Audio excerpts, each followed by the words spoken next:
and no one knew how to do it. Brunelleschi volunteered to do it. He went to Rome. He studied Roman ruins there. Particularly, he studied the Pantheon, which has a Roman dome on it. He measured it, and he basically figured out how to build a dome again. He comes back to Florence. He builds the cathedral dome, which you see depicted here. It becomes known as Brunelleschi's dome, the first dome built since antiquity, and it makes the dome a kind of characteristic part of Renaissance architecture. Brunelleschi also pioneered other aspects of Roman architecture. For example, the classical straight lines, the rounded arch, which you see in buildings he designed, such as the Pitti Palace, which you see a picture of here.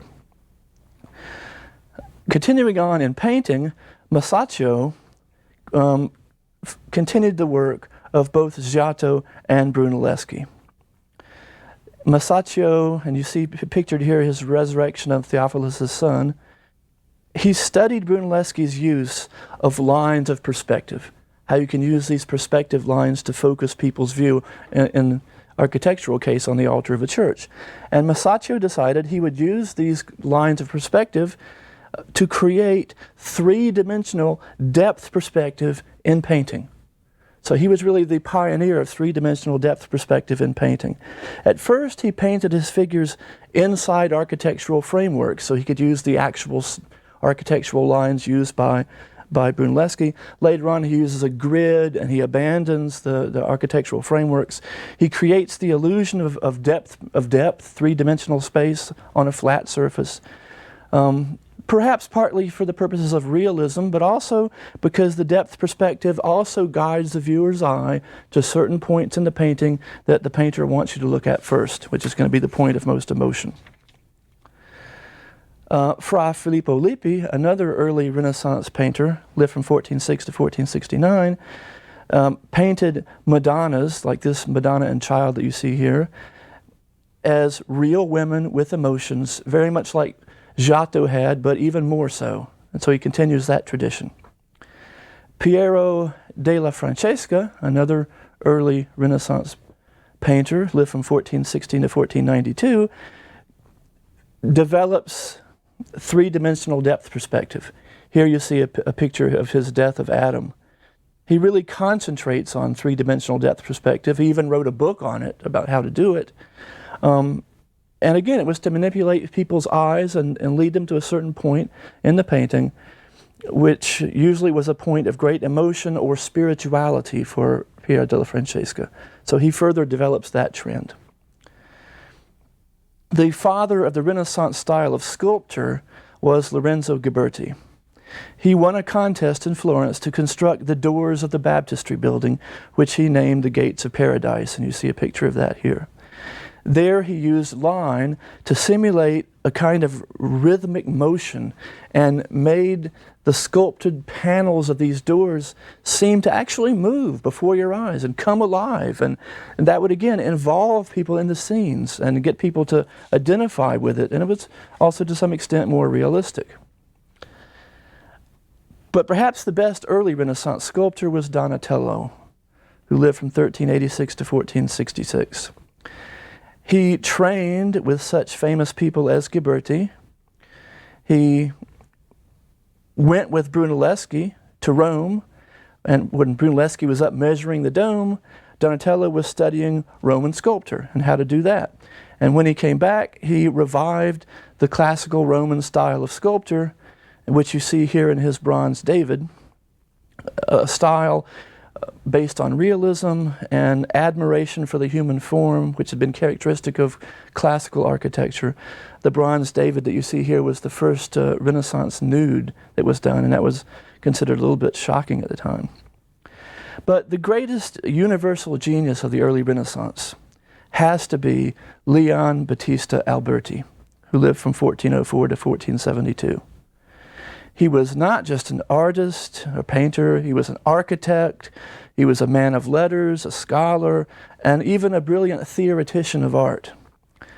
Born in Florence to a family rich from the woolen cloth trade, he did amazing things at an early age. At the age of 20, he wrote a Latin play in the classical style, became a brilliant organist, invented a machine to raise sunken ships, and went to Rome to study art and architecture. As an architect, and he made contributions in all these areas, as an architect, you see one of his buildings here, the Rucellai Palace, he built in the classical style, meaning straight lines, rounded arches, just as the Romans had done it. As a humanist, he wrote a book on architecture which was modeled on the classical Roman architectural treatise of Vitruvius, and it became one of the standard books on architecture in the Renaissance period. He also wrote another book in 1435 called On Painting, which was the first really scientific treatise on painting done in the Renaissance. It analyzed specifically proportion, spectrum, color use, and attempted to tell people how to use these things. And in fact, his theories were much used later on by such famous artists as Piero della Francesca and Raphael. Finally, Alberti wrote a book called On the Family in 1443, which was the first book on home economics ever written. So quite a contribution there. Now we come to the period of the High Renaissance, a period I basically date from about 1450 to 1550. This is a period in which Renaissance art reaches its zenith, and the techniques pioneered earlier are, I guess you could say mastered, but I would just say further developed and brought to an even higher point by some of the most impressive geniuses of this period. You might say dominating geniuses. One of whom, and one of the most famous of whom, was Leonardo da Vinci, who lived from 1452 to 1519. Da Vinci, as most people know, was not just a painter, but also an architect, an engineer, a sculptor, and made other contributions as well. Interestingly enough, only 15 of his paintings actually survive today, but all of these are among the greatest paintings, the greatest masterpieces of all time. His greatest skill in painting, or actually in a lot of the art he did, was in portraying human psychology and emotion in his subjects. And here again, you can see the tie-in to popular piety. He's often portraying religious topics, but he wants to portray them in a way that people can identify with, people can understand the emotion that's involved with the scene. People can say, well, yes, I've felt these things myself. I know what's going on in this scene. They can feel a part of it. And Leonardo was really sensitive to drawing people in like that. One of his most famous works, of course, is The Last Supper, which he painted in Milan on the refectory wall.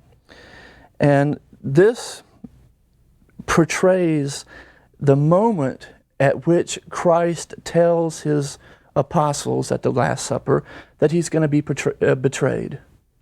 And what it does, if you look around that table and look at the faces of the people at the table, each one has a slightly different emotional reaction to this shocking news. Disbelief, sadness, different kinds of reactions that ordinary people would have if someone had told them a thing like this. How can you know? Why would somebody do a terrible thing like this? And it really draws you into the scene. It's almost as if you were sitting there at the table with them, and you heard it, and you watched them all react.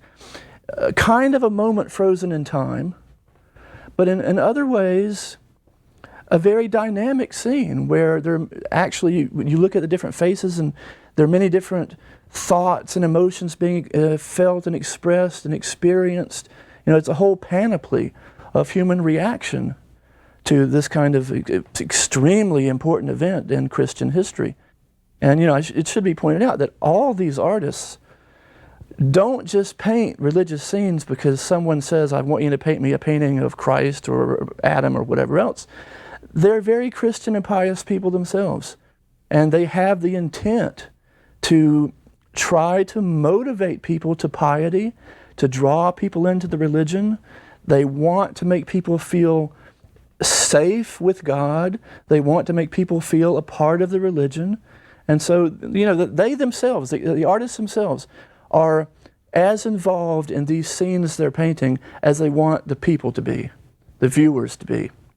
And that's why they use these different means to manipulate the viewer's vision, to manipulate the viewer's reaction to the paintings, to manipulate the viewer's emotions even, to draw them in and get them involved.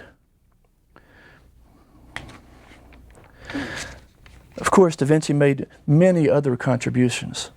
As a scientist, and he was a great scientist, he had tremendous botanical knowledge, for example. And when he paints paintings, when he includes plants, trees, flowers in paintings, they're real plants, trees, and flowers. You can identify them because, he observed nature and he painted nature just as it really was. He didn't just paint generic bushes and trees. He painted the real thing because he had the botanical knowledge to do that. As an inventor, and he was also a great inventor, he had left behind notebooks with sketches of inventions that would be realized in the distant future, things like helicopters, airplanes, tanks, submarines. It's kind of interesting that he never really attempted to build almost any of these inventions. He built a few, but not very many. It's even more interesting because he was employed by the Sforza in Milan as a military engineer. And presumably he made a number of these sketches as suggestions for things that could be used, like a tank. It was like a conical kind of thing that people would get in. It was armored. They would ride in it and fire from it. And so it's kind of curious to notice that none of these inventions were ever built and utilized, where I'm sure Sforza was paying good money to have them thought about, designed out, and so forth. Da Vinci worked for a number of very important Renaissance people. He worked for Ludovico Sforza in Milan, both as painter and engineer. He worked for Lorenzo the Magnificent in Florence. He had tremendous influence in Renaissance art and culture. His masterpiece, which everybody's aware of, I'm sure, is the Mona Lisa, which is, of course, famous for the fact that her face portrays a very definite kind of emotion that people have ever since speculated about. What exactly is she thinking and saying with this particular facial expression? He painted this picture in Florence. It was appreciated at the time. It was purchased by the King of France, Francis I, for the greatest price ever paid for a painting, taken to Paris and put in the Royal Palace. Of course, it now hangs in the Louvre, which used to be the Royal Palace. Raphael of Urbino, another late Renaissance genius, painted Madonnas like the Madonna of the Goldfinch you see here, with great serenity and great emotion in their faces. And he also used perspective and geographic form to great advantage in getting people to focus on the points of emotion that he wanted to concentrate on. And finally, there was Michelangelo Buonarroti, 1475 to 1564, another one of those universal geniuses that most humanists would have loved to think they created, because it was all part of their educational vision to create these many-sided people. He was a genius in painting, in architecture, in sculpture, and many other areas. It's hard to sum up, exactly what the most important aspects of his artistic works were, but at least one of them was his knack of portraying his subjects at the moment of a kind of psychological transition, where they just thought of something, and the thought was really represented on their face with their facial expression, and you can almost tell what they're thinking by the expression on their face. Probably his most famous sculpture is the one that you see here on the screen, the marble David, which is in Florence. That, we think, was meant to represent David just as he's decided to throw the rock at Goliath and while he's thinking of what possibly could happen. But of course, the masterpiece was the Sistine Chapel, the ceiling of the Sistine Chapel. Michelangelo's greatest contribution, considered often a masterpiece of Neoplatonic symbolism, recently cleaned and restored, and certainly one of the most important pieces of Renaissance art by any of these geniuses.